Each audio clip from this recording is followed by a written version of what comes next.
is seeing historic success in the Everglades. As Fox 35's Carla Byron explains, it's helping to remove Burmese pythons from the wild in record numbers. When Florida announced its plan to release predators into the wild, the world laughed. It sounded reckless, even dangerous. But behind the controversy was a science experiment born out of desperation. The Everglades were dying, and this was the last resort. What followed would test everything we thought we knew about nature's balance. Before we laugh too hard at Florida's gamble, maybe we should ask, what kind of crisis forces people to make such a wild choice? What was happening that no one seemed to notice? Let's rewind to where it all began.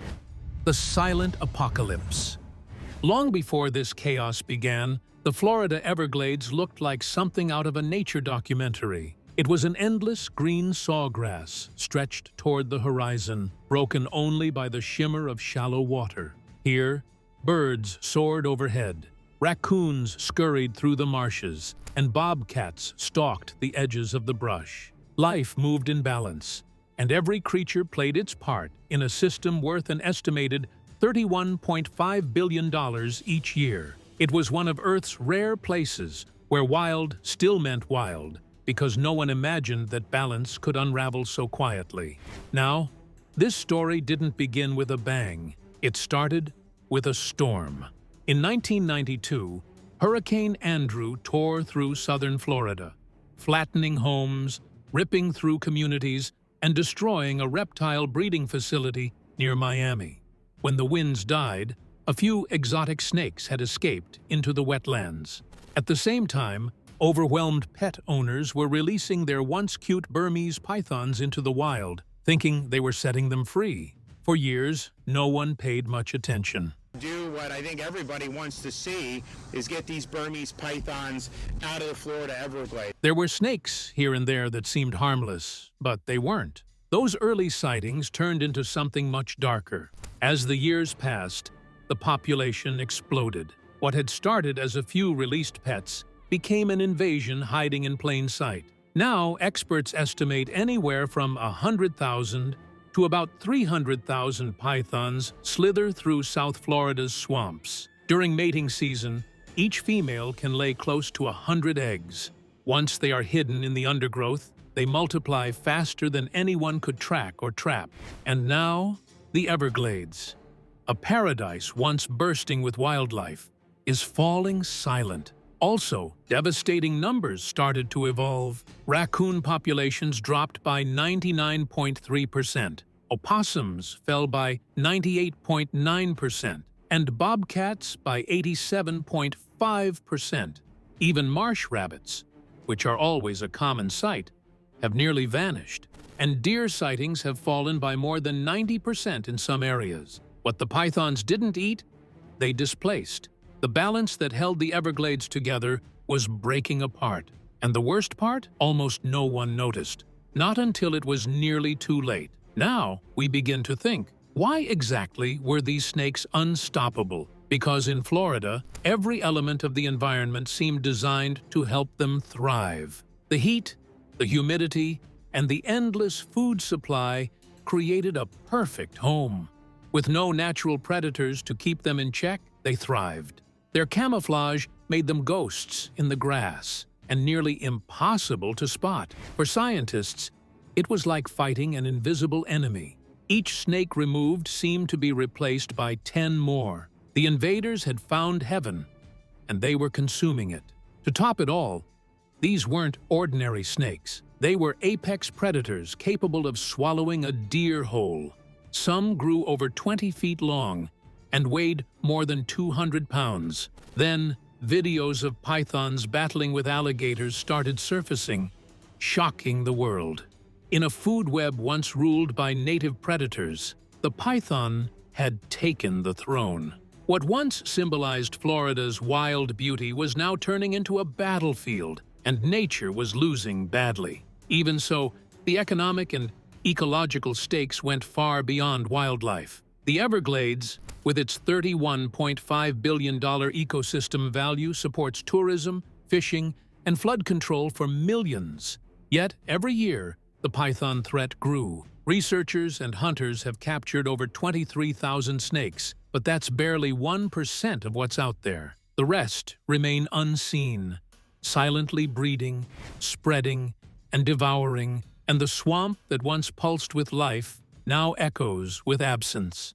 And as officials searched for solutions, nothing seemed to work. The ecosystem was collapsing from within, and the laughter over Florida's crazy idea to fight back would soon turn into silence. The real joke was that, while everyone mocked the plan, the apocalypse had already arrived. It wasn't loud or fiery.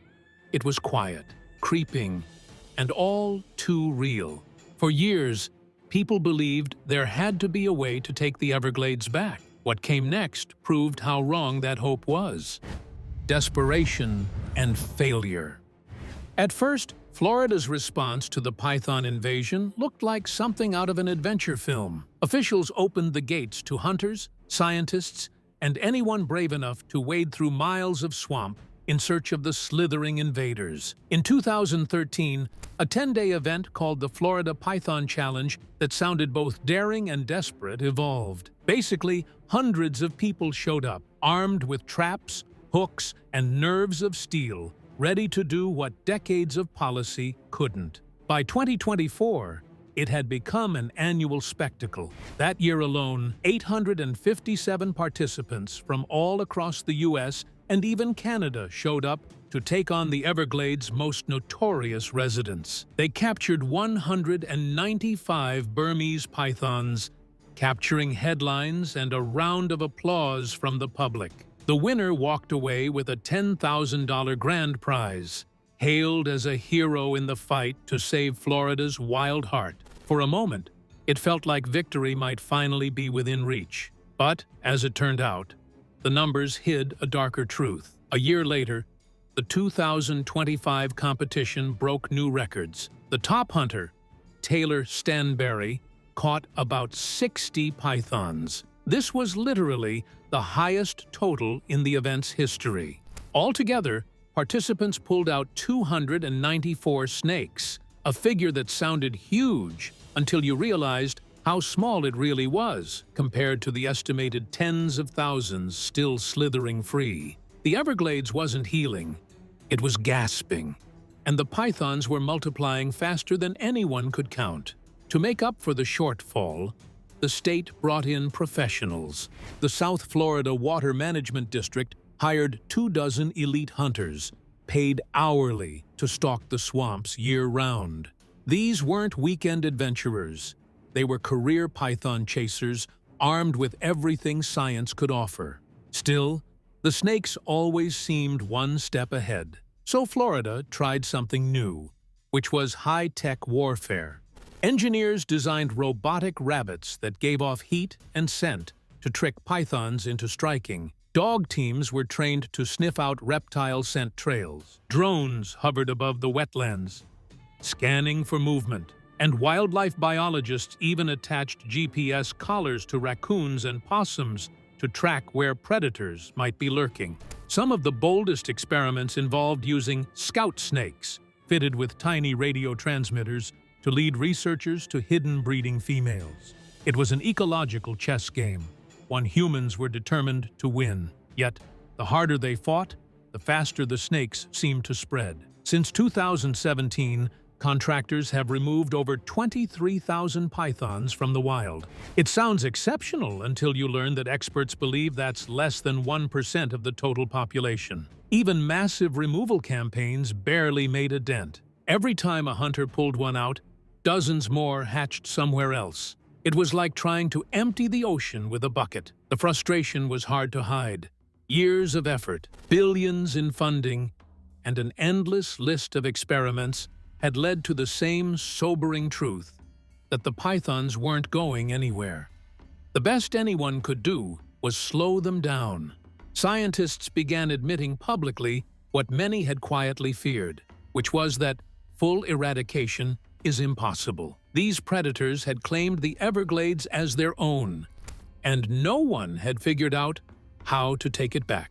Each failed attempt deepened the sense of helplessness. Hunters waded deeper into the marshes, drones flew higher, and technology got smarter. But the snakes, adapted faster. They slithered north into new habitats, ignoring boundaries humans had drawn. Every solution seemed to end in the same place: a dead end. This growing sense of defeat pushed Florida to the edge. If technology, money, and manpower couldn't stop them, what could? Somewhere in that frustration, a wild idea began to take shape, and scientists faced an impossible question. How do you fight an enemy you can't see, can't catch, and can't kill fast enough? The twisted gift from pythons. What if Florida's biggest problem wasn't the pythons slithering through the swamps, but something much smaller hiding inside them? You see, deep in the Everglades, a silent passenger arrived with the invaders, an unseen parasite that's now rewriting the state's ecological story. Its name is Raleatiella orientalis, better known as the snake lungworm. And while the pythons grab attention from everyone normally, this parasite is quietly bringing an entirely new kind of chaos. It all started with a hitchhiker no one could see. The lungworm originally came from Asia, tagging along with Burmese pythons before they found their way into Florida's wild. Once the snake settled in, the parasite slipped into the local food chain like it had been waiting for the moment. Firstly, the python droppings carried the worm's eggs into the swamp.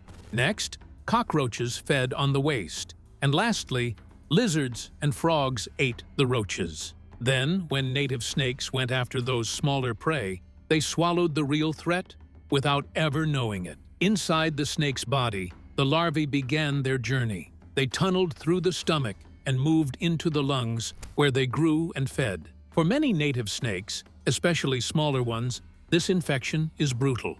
The worms feed on blood and tissue, slowly choking the animal from the inside. Breathing becomes a struggle, energy fades, and some snakes simply starve to death because they can't hunt anymore. Researchers have found snakes suffering from pneumonia, open lung lesions, and, in some cases, dozens of worms crawling out through the mouth. It's not something you forget once you've seen it. The real shock came when scientists discovered how far the lungworm had spread.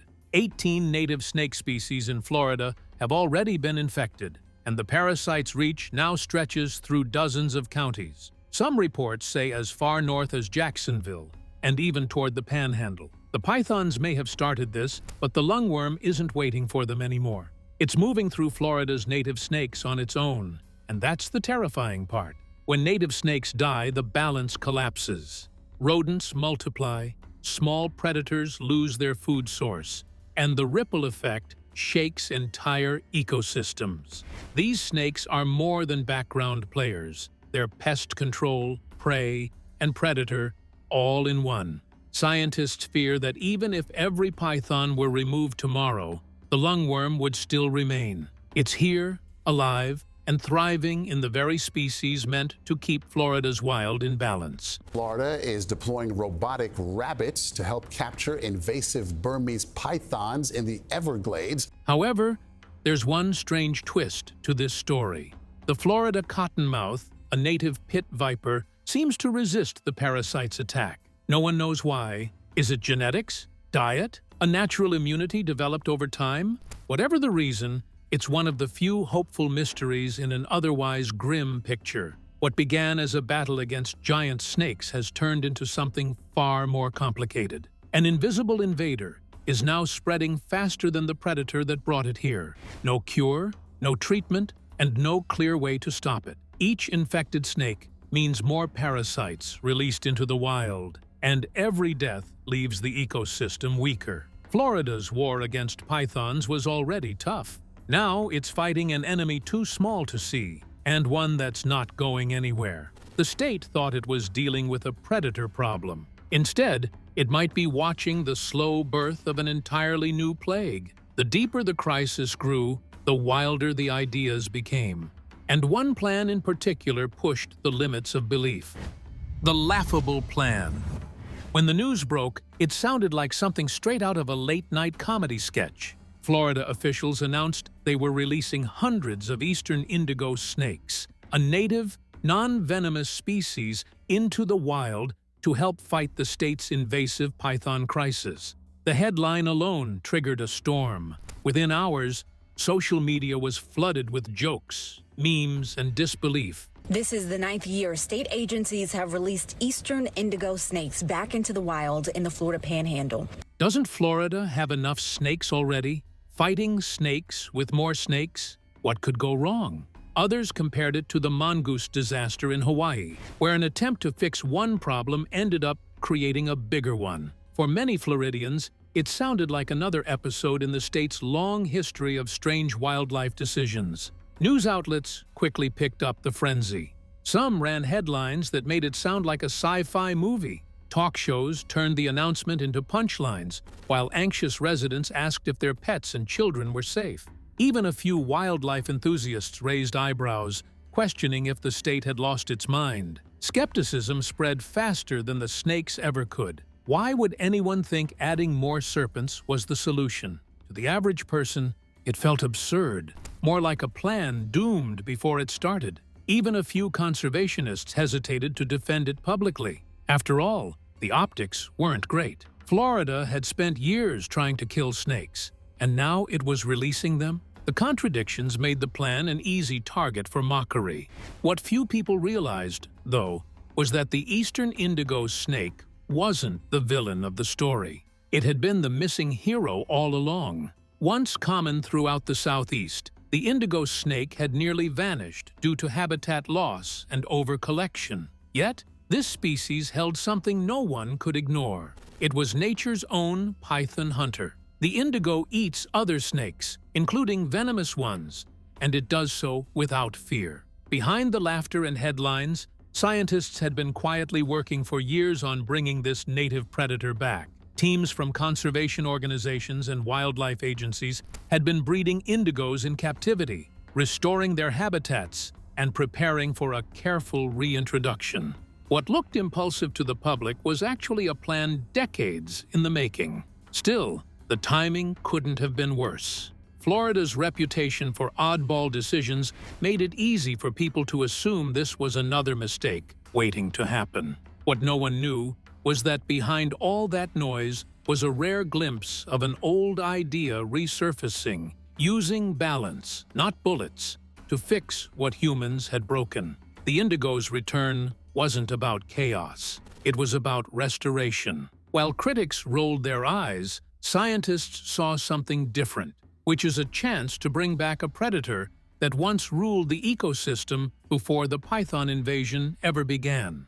They knew it would take patience, not panic, to see results. The laughter was loud, but the truth behind the plan was louder still. Florida wasn't acting out of desperation. It was taking a calculated step toward rebalancing a broken wilderness. And as the mockery faded, one question lingered in the air. Could the answer to Florida's biggest ecological nightmare really come from another snake? Well, keep watching to find out. Meet the Emperor. Deep in the pine forests of the American Southeast, a silent ruler once moved through the undergrowth. Only a few ever saw it, yet its presence shaped the land in quiet, commanding ways. The eastern indigo snake earned the nickname Emperor of the Forest, and for good reason. The eastern indigo snake was long, graceful, and utterly fearless. Growing up to 9 feet, it could glide through tall grass or disappear into sandy burrows with an ease that left even seasoned hunters speechless. Its scales shimmered with shades of blue and black, catching light in a way that made it look almost alive with color. Around its throat, a soft coral tint marked it as something rare, a predator with the calm confidence of a king. Unlike many snakes, this one didn't rely on venom or brute strength to rule. The eastern indigo was non-venomous and surprisingly gentle toward people, but in its world, it was the undisputed top predator. It ate almost anything that moved, including birds, rodents, frogs, lizards, turtle eggs, and other snakes, whether or not they were venomous. The indigo was immune to rattlesnake venom, and it didn't bother constricting its prey. It would pin it down or swallow it alive, unshaken by the struggle. Once, a researcher discovered a single indigo that had eaten a pygmy rattlesnake. a tortoise hatchling, and a hog-nosed snake, all in one sitting. It basically showed that this quiet giant didn't need to roar to prove its power. Its kingdom, however, was once vast, from the rolling hills of Virginia to the wetlands of Florida and as far west as Mississippi. The eastern indigo reigned across nearly 90 million acres. It thrived in longleaf pine forests, oak hammocks, and the sandy ridges of the south. But that kingdom began to crumble when forests fell to logging and farming, and by the late 20th century, nearly 97% of its habitat was gone. In 1978, the U.S. government listed the species as threatened. The emperor's reign had been reduced to fragments, mostly in Florida and small pockets of Georgia. The fall wasn't caused by nature alone. People collected them for the pet trade, and during rattlesnake roundups, hunters pumped poison gas into gopher tortoise burrows to drive out rattlesnakes, and the indigos hiding there never stood a chance.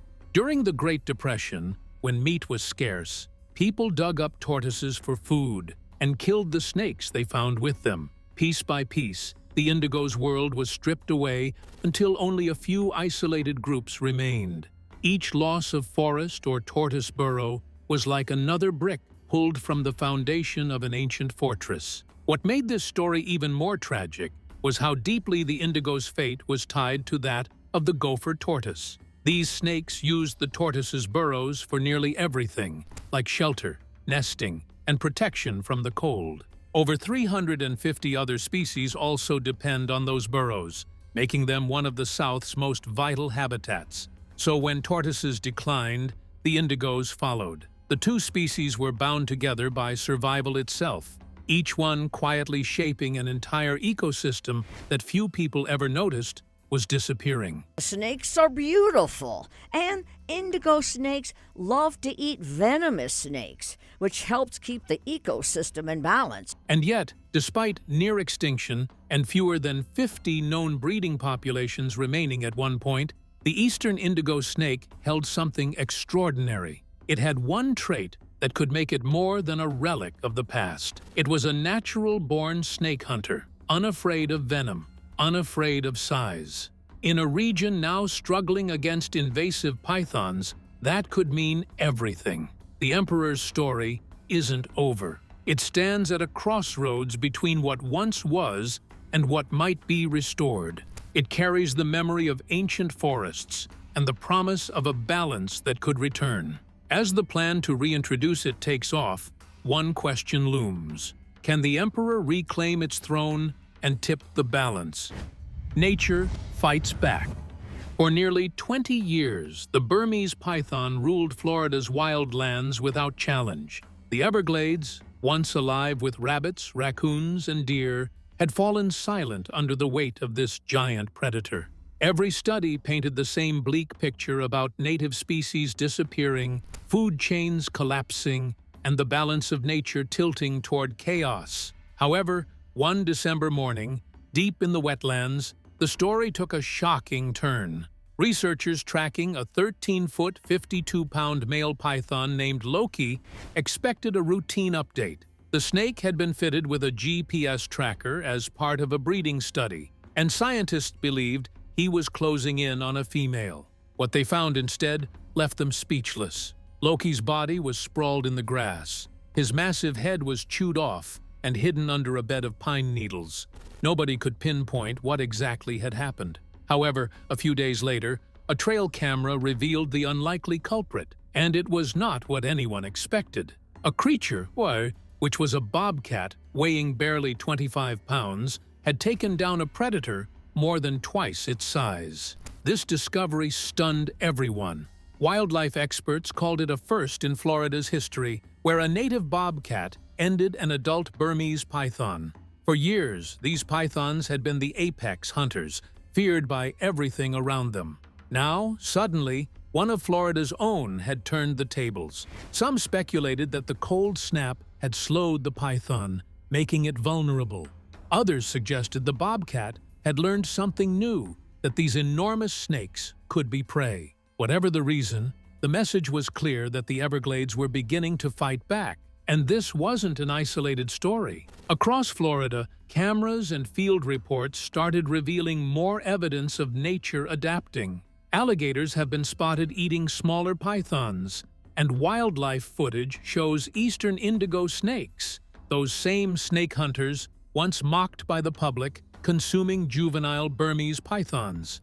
Even the elusive Florida panther has been documented taking on these invaders. These scenes are rare, but they show that Florida's native predators are learning to challenge the newcomers that once terrified them. The Burmese python has lived in Florida for decades but aren't native to the area. These things will take out a deer. I mean, it's unbelievable what they're able to do. For years, the pythons seemed unstoppable. They had no natural predators, reproduced in staggering numbers, and wiped out entire animal populations. They became symbols of imbalance, proof of what happens when nature is pushed too far. So when a bobcat, an alligator, or an indigo snake strikes back, it's more than an act of survival. It's a sign that the system itself is starting to recover its strength. One wildlife biologist put it best: it's a score for the home team. The Everglades are fighting back. Still, recovery doesn't happen overnight. A single bobcat can't undo 2 decades of destruction,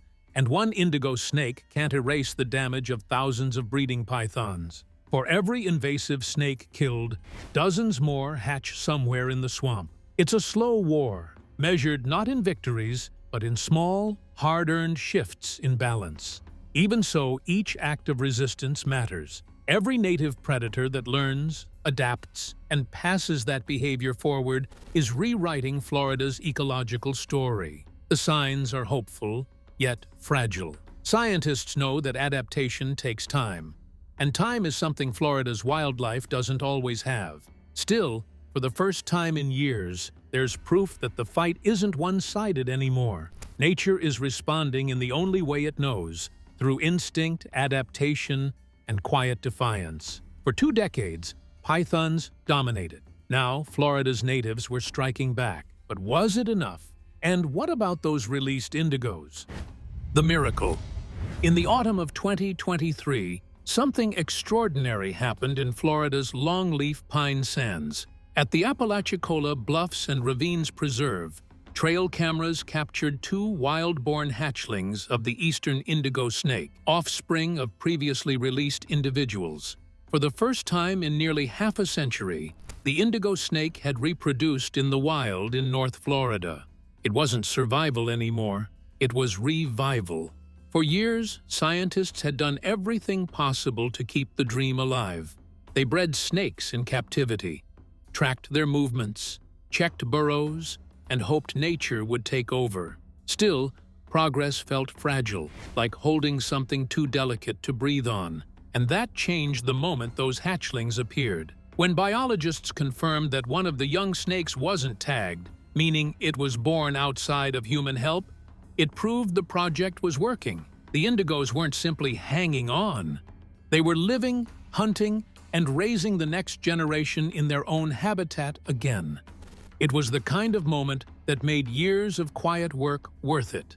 As 2024 turned into 2025, the story kept growing. Teams began spotting more of the snakes across restored areas. A strong 6-foot male was recorded moving confidently through the scrub. Agencies have released eastern indigo snakes back into the wild in the Florida Panhandle, While 19 others from earlier release years were identified across multiple counties. A female that had been part of the 2019 release was still active, still thriving. Each new sighting showed that the indigos weren't retreating. They were spreading out. Places that were once quiet are coming alive again with the glide of a predator returning home. The heart of this recovery lies in the land itself. Decades ago, the longleaf pine ecosystem covered nearly 90 million acres across the South. Today, only about 3% of it remains. This habitat supports hundreds of animals and more than 900 plant species, including 29 that are threatened or endangered. But you see, restoring it hasn't been easy. Conservationists have spent years bringing back native vegetation, clearing invasive plants, and reviving gopher tortoise burrows, the natural shelters indigo snakes depend on.